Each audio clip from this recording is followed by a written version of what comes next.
El coronavirus creo que es un fuerte llamado de atención que nos está haciendo la humanidad, a nosotros específicamente los seres humanos, porque hemos perdido todo el sentido de la amabilidad, hemos perdido el sentido del amor, de la compasión, de la confianza, y hemos enfocado por el afán de hacer más dinero, de hacer más plata, de construir grandes empresas, de desarrollar nuevas tecnologías, de aplastar a los más débiles a cuesta de conseguir muchas riquezas y colonizar países y creerse superior en todo sentido a los demás. En este sentido, el coronavirus nos puso un freno. Claro que lo vemos como una oportunidad que ha hecho que el país se paralice totalmente, haciendo problemas totalmente en todo tipo, a nivel económico, político, espiritual, en todo ámbito. Pero ¿qué podemos hacer? Necesitamos cambiar la forma de pensar, de ver la nueva panorámica para cambiar. Es urgente. Yo creo que esta parte debería convertirnos en personas más flexibles, más amorosas, más recapacitadas, más críticas, más reflexibles, analíticas, más compasivas para con todos de la humanidad. No se puede pasar por la vida simplemente porque yo creo que nací y debo consumir aire y debo mantener a mi familia y debo buscar un trabajo y todo queda allí. Se necesita automáticamente cambiar la forma de vivir y cambiar ciertos hábitos que son totalmente dañinos para nuestra vida. Pero la codicia, como decía, es algo muy determinante. La codicia es mala totalmente. Por el afán de hacer dinero vamos aplastando a muchas personas. Y ese es el problema más grande. Aplastamos por conseguir dinero y según endosamos la felicidad, toda la consecución de los bienes materiales. Usted ni yo somos felices por las cosas que tengamos en la vida. Porque la felicidad es una decisión que va de un pensamiento, es un estado emocional.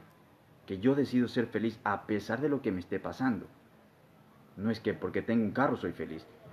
O va a ser como el niño que cuando aparecen unas lonas nuevas dice, papá, cómprame las lonas. El papá se las compra y dice, ay, qué feliz que soy. Luego aparecen nuevas lonas de último modelo.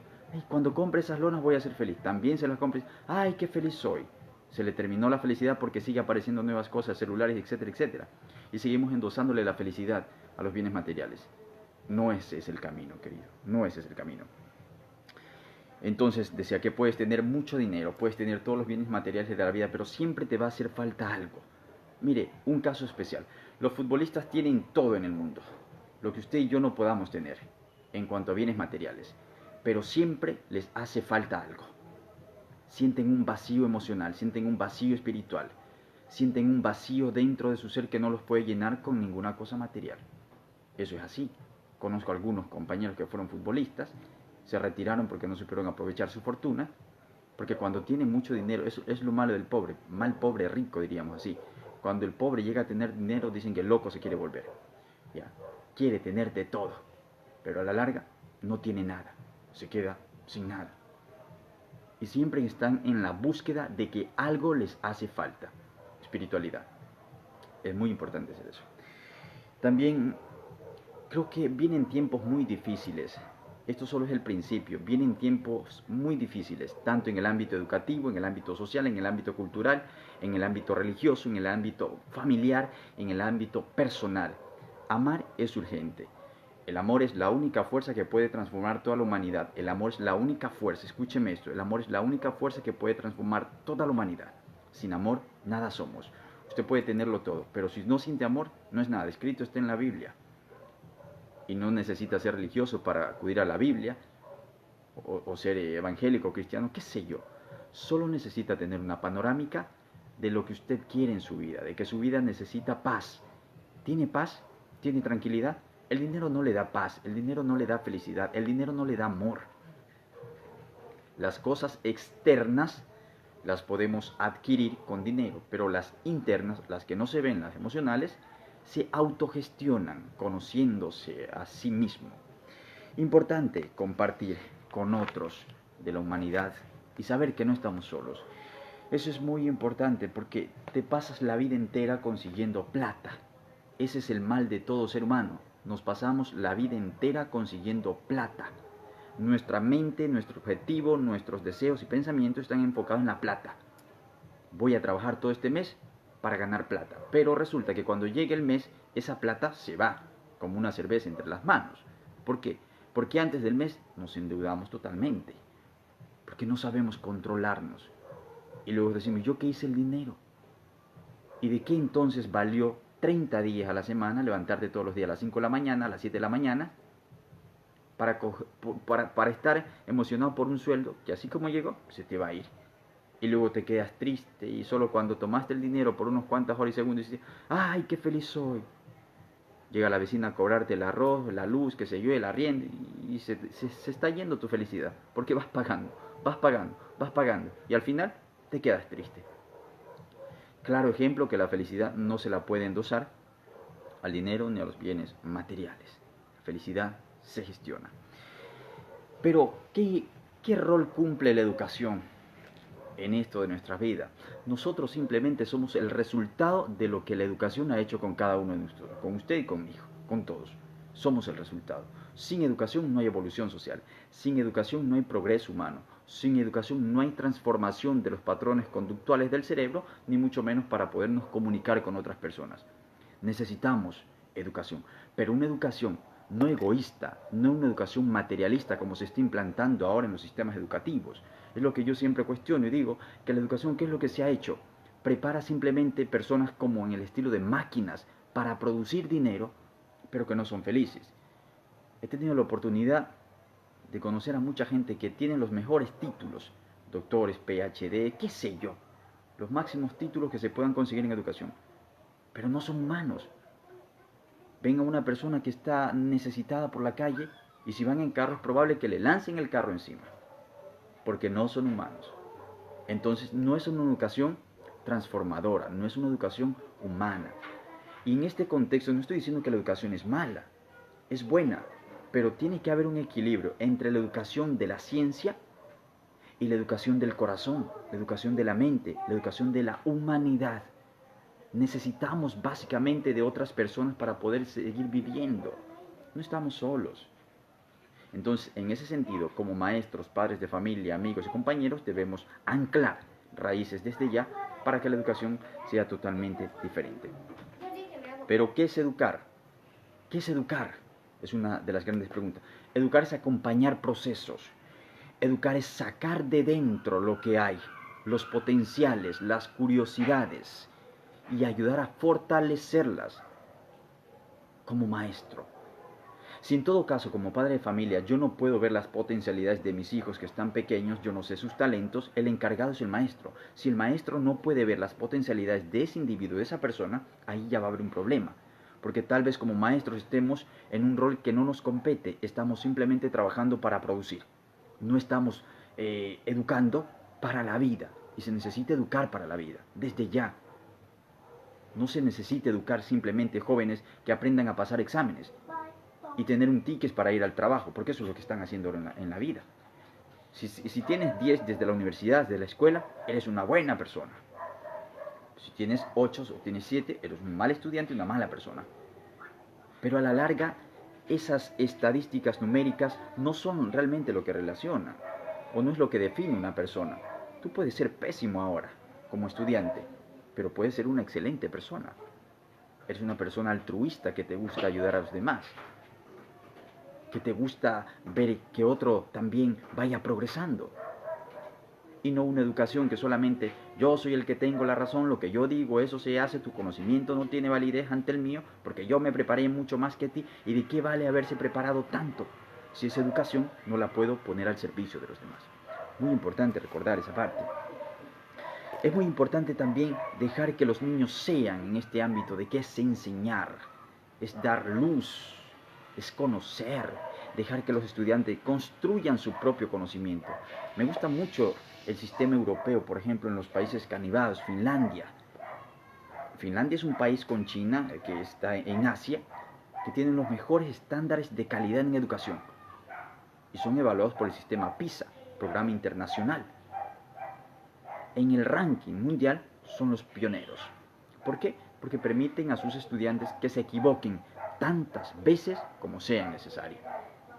La equivocación, ¿qué es lo que hace en este sentido? Retrasar el proceso del aprendizaje científico. ¿Pero qué es lo que hace? Aumenta el proceso de la autogestión de los problemas. Cuando usted se equivoca, comienza a reflexionar y decir, ¿por qué me equivoqué? Esto estuvo mal. Allí hay aprendizaje. detrás del error hay aprendizaje. Pero aquí en nuestro sistema tradicional, en la educación latinoamericana, ¿qué es lo que pasa? Está penado que un estudiante se equivoque en las aulas. Porque ¿qué es lo que pasa? Te llaman indisciplinado y ¿qué más te dicen? Te ponen una nota que eres, ¿cómo se llama? Hiperactivo. Y te van etiquetando con ciertos numeritos. O sea que tu conducta es definida por números. Si te portas bien, suben los números. Te portas mal, bajan los números. Y no debería de ser así. Entonces, hay que copiar paradigmas, hay que hacerlo. ¿Por qué no copiar de los otros países que hacen bien, que ya llegaron? Es necesario aprender de los que ya llegaron. Es necesario copiar de los que ya saben. Es necesario rodearse de gente que conozca un poco más que uno para poder aprender. Por eso es importante dejar que los estudiantes y nuestros niños se equivoquen, ¿ya? Porque una cosa es que ellos sepan y otra que aprendan a evaluar cómo pueden autogestionar sus problemas desde la escuela, desde la familia y principalmente que un niño se aprenda a defender solo. Porque, ¿qué es lo que estamos haciendo? Poniendo notas. Bueno, tú me caes bien, te pongo 10. Tú me caes mal, te pongo 8. No estamos enseñando nada. Sabemos que como maestros estamos solos. El currículum educativo es demasiado extenso, mucha información y poco contenido es lo que yo siempre digo. Se le da mucha información a los niños, pero poco contenido. Y la pregunta es, ¿el contenido que le estamos dando nosotros como maestros del sistema educativo a nuestros estudiantes, ¿es eso lo que ellos merecen? ¿Es eso lo que necesitan? ¿Responden a las necesidades de lo que estamos enseñando? ¿Por qué existen muchos muchachos que ya no quieren estudiar? Otros que no les llama la atención el sistema educativo. Porque no hay curiosidad.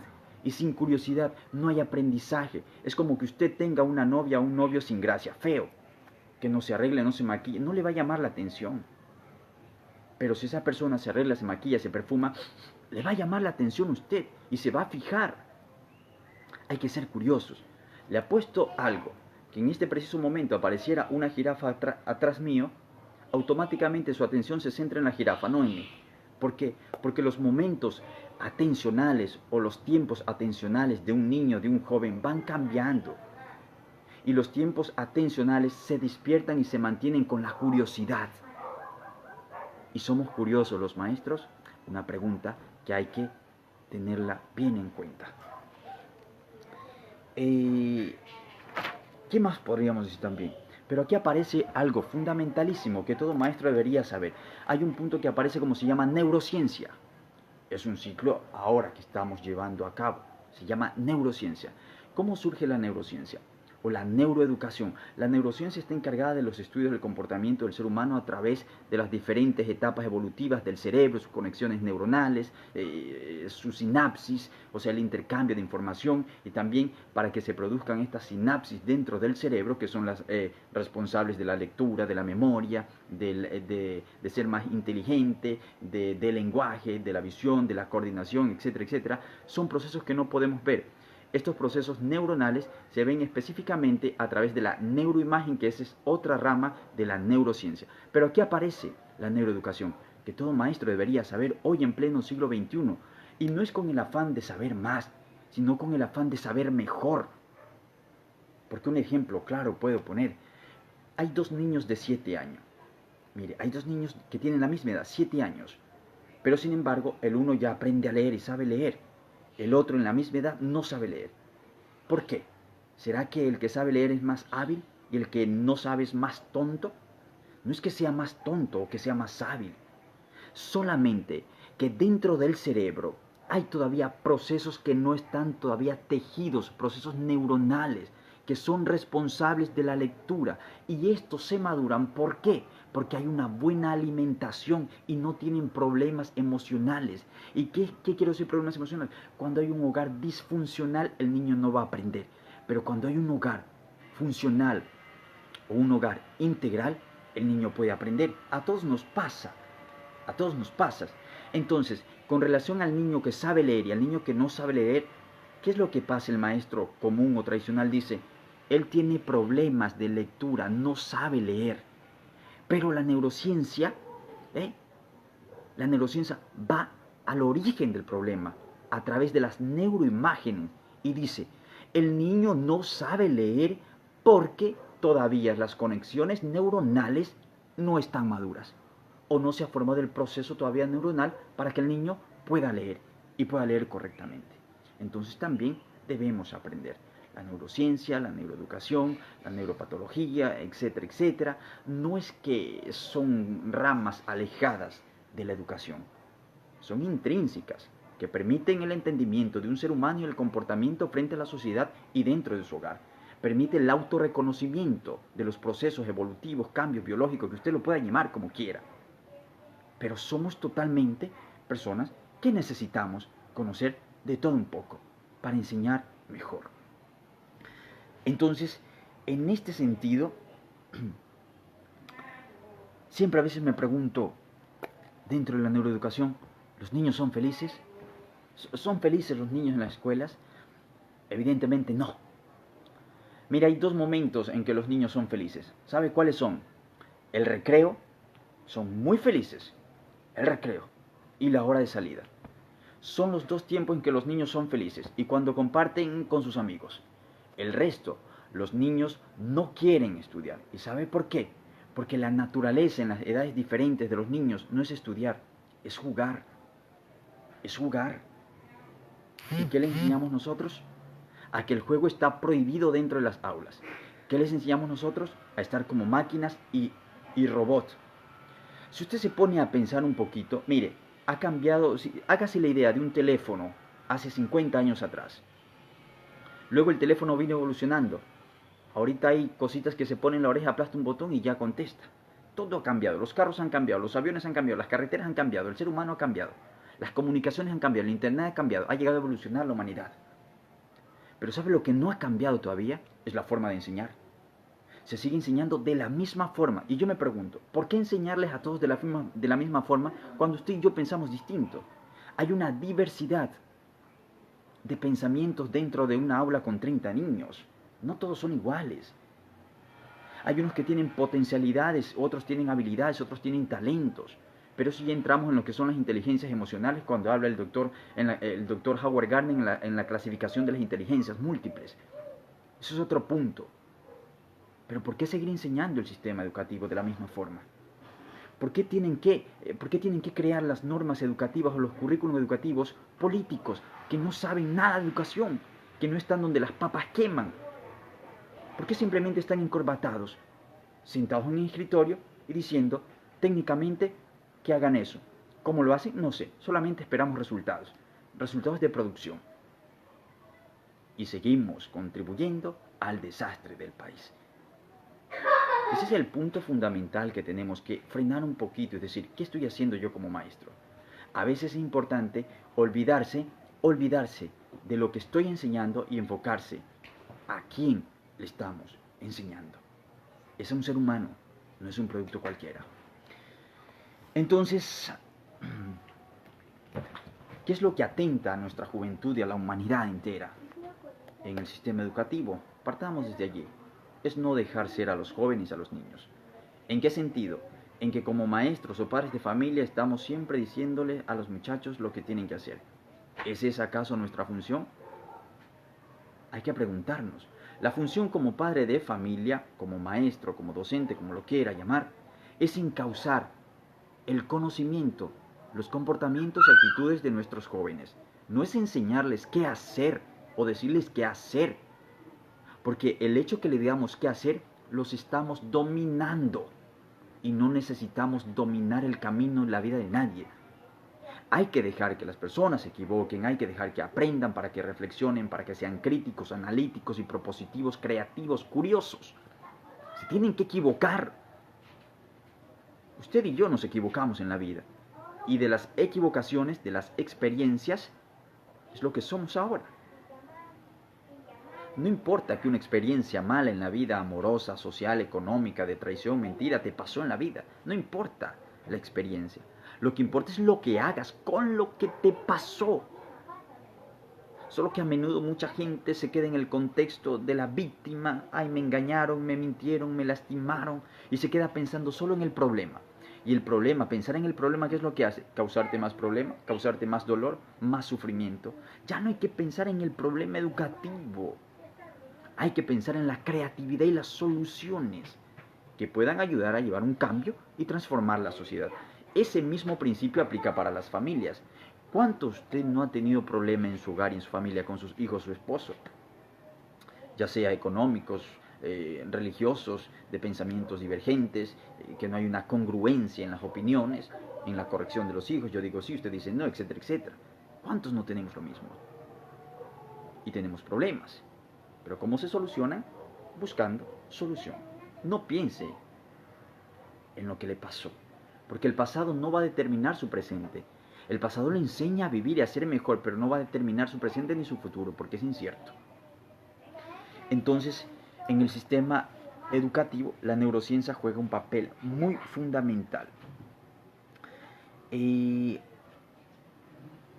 peor error de los maestros en el sistema educativo, el peor error de los maestros, porque siguen habiendo maestros. Yo tengo un asumo respeto a mis colegas maestros, compañeros de todo el mundo, porque es una linda profesión. Incluso no estoy de acuerdo en que la remuneración que nos dan a nosotros como maestros sea por debajo de 500, 800 dólares. No, porque los maestros son la joya de la corona de todo país.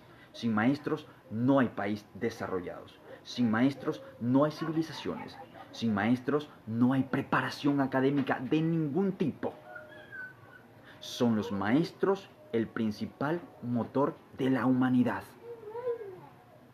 Y en este sentido, creo que a nosotros como maestros, el país nos dejó solo.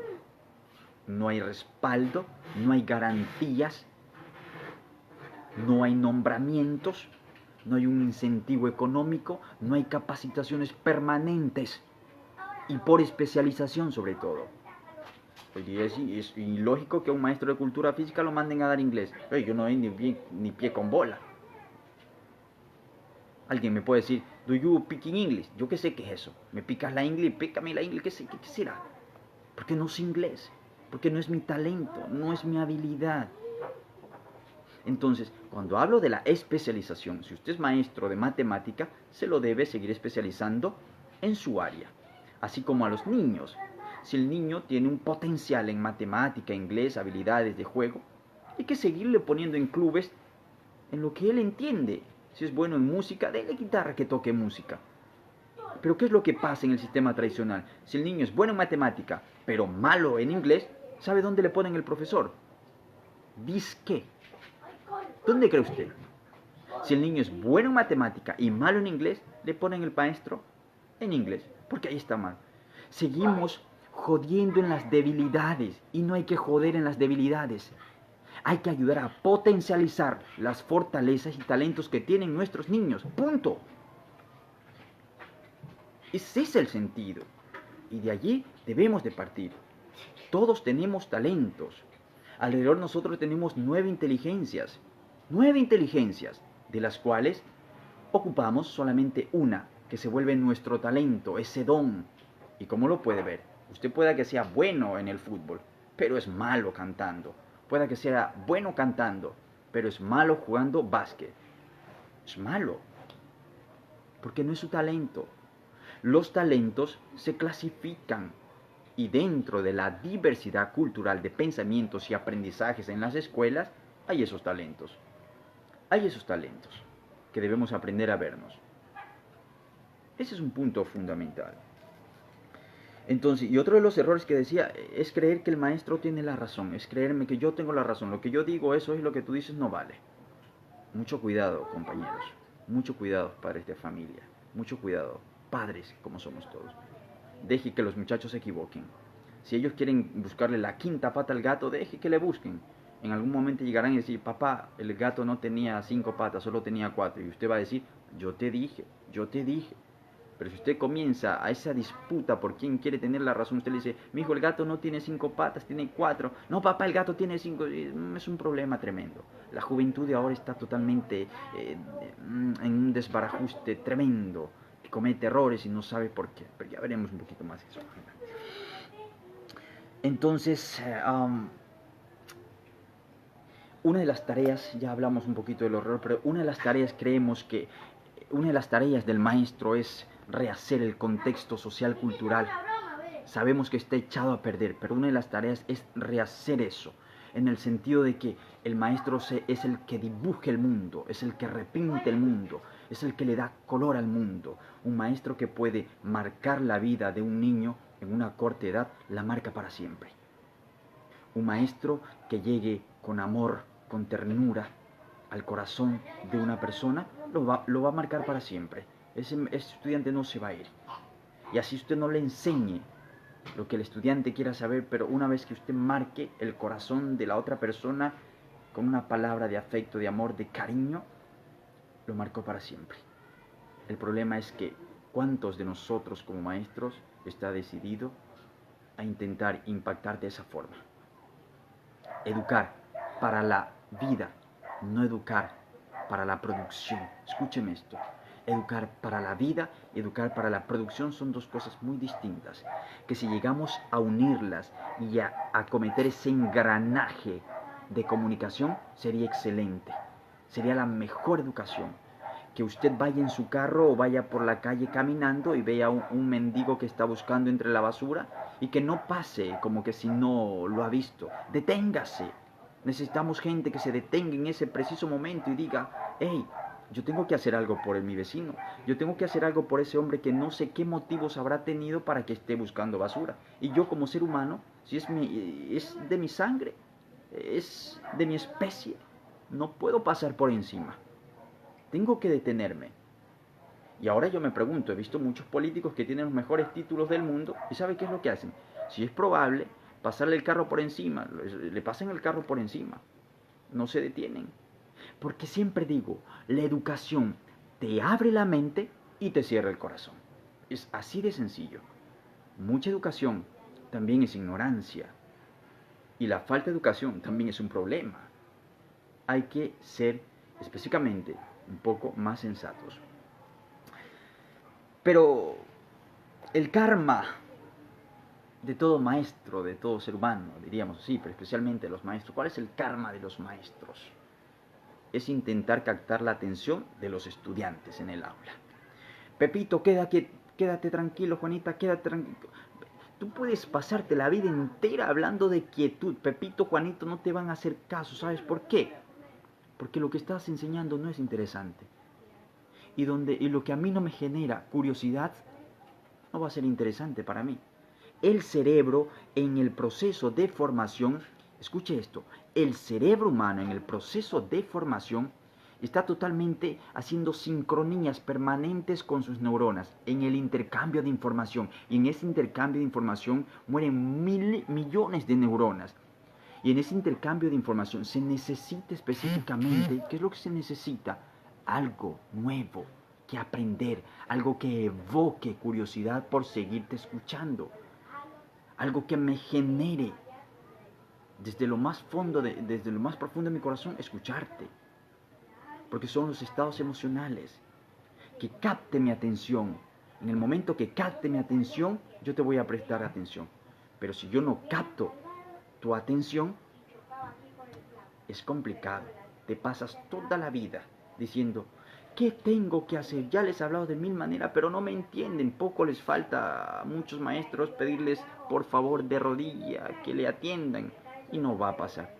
Necesitamos convertirnos en jirafas. ¿Y qué es? Evocar, ser jirafas. Algo creativo, algo innovador, algo que llame la atención. Cuando sale un eclipse en el cielo, ¿qué es lo que pasa? Todo el mundo, wow, un eclipse lunar, un eclipse solar. Algo nuevo, interesante. Así creo que deben de ser nuestras clases para que surja efecto. Entonces, en el karma de todo maestro hay que ser interesante. En el karma de las familias hay que brindar mucho amor. En el karma de los vecinos hay que perdonar, porque el perdón no es para el agresor, el perdón es para aquel que es agredido. Cuando usted perdona, libera. Cuando usted perdona, se olvida. Cuando usted no perdona, puede que el que lo golpeó a usted, el que lo traicionó, el que lo engañó, ya se olvidó. Pero usted no se ha olvidado porque no ha perdonado desde el fondo de su corazón.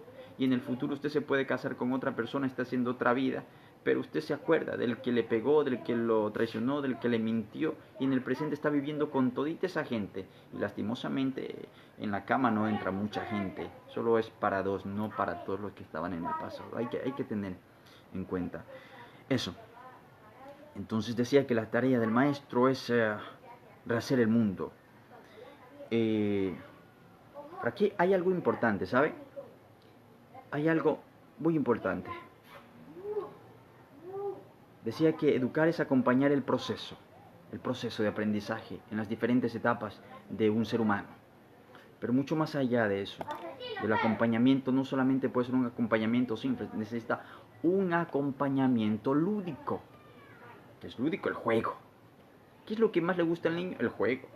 Y aunque nosotros seamos adultos con cara amargada, así como que yo lo sé todo, con ese carácter, dentro llevamos un niño que quiere reír, que solo tienen que tocarnos el botoncito que hay que tocarnos y activarnos esa chispa para sacar ese niño interior que llevamos.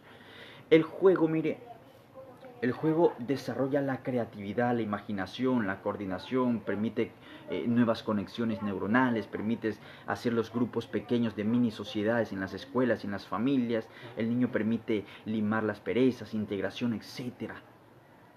Y el niño a través del juego, ¿qué es lo que hace? Crea, trepa, llora, ríe, canta, baila, juega, comparte, vive experiencias buenas y malas, compara, reflexiona, analiza, visualiza su entorno y le automáticamente hace una programación cerebral para saber en qué contexto se está orientando. ¿Y eso quién lo hace? El juego. El juego lo libera del estrés. Una de las enfermedades que hay ahorita en el pleno siglo XXI es que las personas no se están muriendo por tanto trabajo, sino es por tanto estrés. Se acuesta en la noche y le duele esta parte de la nuca, aquí hay un músculo junto a los omóplatos que se inflama. ¿Por qué? Por tantos pensamientos. Usted elabora tantos pensamientos de preocupación que termina que su hígado produzca una sustancia que le genera mal humor a usted, el azúcar se le sube y comienza a sudar. Problemas. Debe estar conectado el cerebro funcionando bien, el corazón bien puesto y la barriga bien llena para poder entender todos estos procesos que tenemos que llevar a cabo. Pero es fundamental más adelante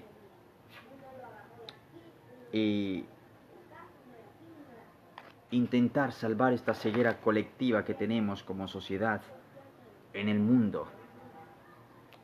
Y cuando hablo de la ceguera colectiva, lo que me estoy haciendo referencia es que somos ciegos en el sentido de que no sabemos ver lo que pasa. Nos proclamamos autosapiens, sapiens de la especie evolutiva de Darwin, pero en realidad somos homo demen, demen, porque solamente vamos a las iglesias a pedir, vamos al Estado a pedir, vamos a nuestros padres a pedir, a todos solamente le vamos a pedir. Y esa es la realidad. Usted puede hacer todo esto, pero aún sigue sin paz. ¿Sabe? Hace poco me preguntaba, usted puede ir a la iglesia a rezar todos los días puede ir a rezar, pero eso no va a cambiar nada, ¿sabe? Eso no va a cambiar nada. Va a cambiar lo que usted haga realmente. El hambre, ¿cómo se puede calmar el hambre? Con comida. No va a ir a una persona que tiene hambre a decirle, Padre nuestro que estás en el cielo, santificado sea tu nombre. ¿Por qué? Porque con un Padre nuestro no le va a calmar el hambre. Necesita darle comida. Entonces necesitamos hacer algo realmente que conlleve a la transformación de una persona, pero que conlleve al reconocimiento de sus capacidades de dar, de autogestionar. Todos llevamos grandeza y un potencial enorme dentro de cada ser. Entonces, en ese sentido, decía que el maestro es la joya de la corona de cada país. Sin maestros no hay desarrollo, sin maestro no hay educación, pero tenemos que saber partir. Como maestros, como país, como padres de familia, tenemos que saber partir. Y esto quiere decir saber partir de un nivel político, cultural, socioeconómico, donde el educando está. Debo conocer su realidad y no debo juzgarlo simplemente porque creo que es así, ni a otra persona. Debo conocer su realidad para saber lo que tengo que hacer, por favor. Para saber lo que tengo que hacer. Y en ese sentido nos hemos quedado muy de lado. No tocamos las emociones, lo que no se ve. Todo ser humano se mueve por emociones. A usted lo mueven emociones buenas, malas. Todo tipo de emociones nos mueven. Esas emociones nos hacen generar pensamientos. Escuche la estructura como es. Primero tenemos los órganos de la vista. Vemos y también del oído, escuchamos, eso que vemos o eso que escuchamos nos generan ciertos estados emocionales, y esos estados emocionales automáticamente envían por el sistema nervioso central información a nuestro cerebro para que creen las ideas, ¿no? Para que creen las ideas, esas ideas se convierten en pensamientos, esos pensamientos se transforman en emociones, esas emociones en sentimientos, y esos sentimientos los exteriorizamos con acciones buenas o malas, los decimos o simplemente los hacemos. Hay que saber partir, hay que saber partir donde el educando está. Si un estudiante necesita mi voz, yo no puedo negarle mi voz, pero también tengo que hacerle sentir que yo necesito su voz para poder entender y enseñarle mucho mejor. Porque intentar enseñar,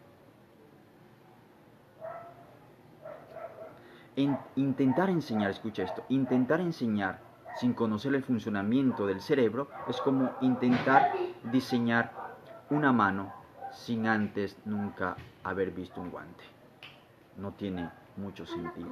Necesitamos conocer también cómo funciona nuestro cerebro. No es complejo, solamente hay que tener un poquito de amor para entender por qué te pones de mal humor. Un ejemplo, si usted ve a su novia, que pasa con otro y por casualidad ella no lo saluda, ¿qué hace el cerebro? Automáticamente comienza a gesticular, comienza a gestionar un sinnúmero de preguntas y respuestas. ¿Será por qué se fue, no me habló, no me saludó? ¿Será que es el novio? Yo estoy aquí de cornudo, ella me está viendo la cara y sigue con... Pero no es usted en sí mismo, es su cerebro. Porque el cerebro automáticamente elabora patrones de pensamientos que usted tiene que aprender a analizarlos, a ser crítico para poderlos entender. No podemos hacer juicios porque estos órganos nos engañan. Todo nos engaña. Y hay que saber analizar y detenerse un poquito porque somos emocionales. ¿Ya? Somos emocionales. ¿O no se acuerda usted cuando tenía esa primera novia que sentía maripositas en el estómago? Que lo mandaban a comprar 10 veces a la tienda y usted se molestaba, pero cuando apareció el muchacho y la muchacha, usted quería ir 20 veces a la tienda, así que mamá se daba cuenta y decía, ¿por qué este quiere ir o esta quiere ir 20 veces y antes no le gustaban ir ni 10? Ya está comenzando a sentir emociones. Y esas emociones, si no se controlan, son un poco dañinas. Entonces es importante conocer la neuroeducación, la neurociencia, generar propuestas de cambio para que nuestros estudiantes sean bastante felices y ayudarlos en este viaje que tenemos. Mire, escuche, hace poco escribía yo lo siguiente, entre la educación del corazón y la educación de la mente. ¿Qué es lo que hace? La educación de la mente crea barreras, ¿sí? Lo hace creer que usted es único. La educación del corazón derriba las barreras. La educación de la mente lo vuelve egoísta. La educación del corazón lo vuelve altruista. La educación de la mente busca el dinero. La educación del corazón busca la paz. La educación de la mente crea guerras en todos los países y a nivel personal. La educación del corazón perdona, busca la paz. La educación de la mente es odio y la educación del corazón es amor. La educación de la mente, digo yo siempre, es oscuridad, pero la educación del corazón es una luz que alumbra bastante, con una profundidad que puede ayudarlo a transformar a usted y a mí. Hay que ayudar a nuestros jóvenes también a llegar un poquito más. Para terminar, sintetizando un poquito más en este contexto educativo, ¿qué es lo que pasa entre memorizar y la inteligencia de un ser humano? Mire, a menudo se sabe confundir que somos inteligentes con la memoria. Mire, por favor, afuera ya. ¿Qué es lo que pasa? La inteligencia, intentemos definir la inteligencia. La inteligencia, aún la comunidad científica no encuentra una definición pertinente para decir esto es inteligencia y punto. No. La neurociencia tampoco lo encuentra todavía. Claro que se han creado muchas definiciones que se asemejan pero no son establecidas. Intentemos tomar uno de ellos. La inteligencia tiene que ver con la capacidad de rendimiento. Escúchame esto. La inteligencia tiene que ver con la capacidad de rendimiento, es decir, solucionar y gestionar problemas, crear nuevas alternativas. Esa es la inteligencia en sí. Pero la memoria tiene que ver con el proceso de guardar información para luego ser recordada y utilizada por la inteligencia. Escuche esto, esta relación. La inteligencia tiene que ver con la capacidad de rendimiento y producción. La memoria tiene que ver con la capacidad de almacenamiento de información y luego esta información es utilizada por la inteligencia para solucionar problemas y crear posibilidades y alternativas de alguna situación que se esté presentando. Entonces, en este sentido, no debemos confundir que nuestros estudiantes son inteligentes o son memoristas. En las escuelas, ¿qué es lo que se les enseña a veces? A memorizar, pero no se les enseña a razonar. Se les enseña a decir simplemente como loros, pero sin ningún contexto que implique un aprendizaje, una enseñanza. No es lo mismo memoria que inteligencia. Claro que la memoria es parte del aprendizaje. Por favor, jueguen abajo, ¿ya? Ya, gracias. Es parte del aprendizaje, pero no va a pasar más de allí. Entonces, en ese sentido, creemos que se debe buscar la felicidad. Todo ser humano necesita la felicidad, todo ser humano necesita amor. Hay que perdonar, hay que trascender, hay que ayudar a la humanidad.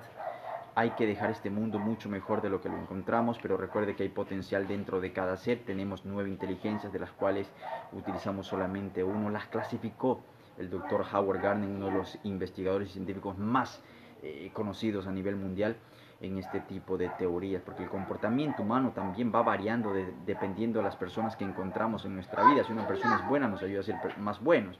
Pero si una persona es totalmente negativa, es mal hablada, es una persona que a todo le ve un pero, es una persona que todo le apesta, es una persona que no se lleva con nadie, apática, antipática, como le quiera llamar, porque encontramos en el trabajo, en la familia, en todo sentido. Hay que alejarse de ese tipo de personas. Hay que alejarse de ese tipo de personas. No minimizarlas, simplemente hay que alejarse. Amigo, amiga, recuerda que estamos en un solo paso. Todos tenemos problemas en la vida, pero los problemas no son permanentes. Todo se puede solucionar poco a poco, con paciencia y con amor. Recuerda que si hiciste algo bueno, tienes que pagar. Tienes que pagar el precio. Y el precio es a veces sacrificio, dolor, llanto, para poder trascender. Hasta una próxima ocasión.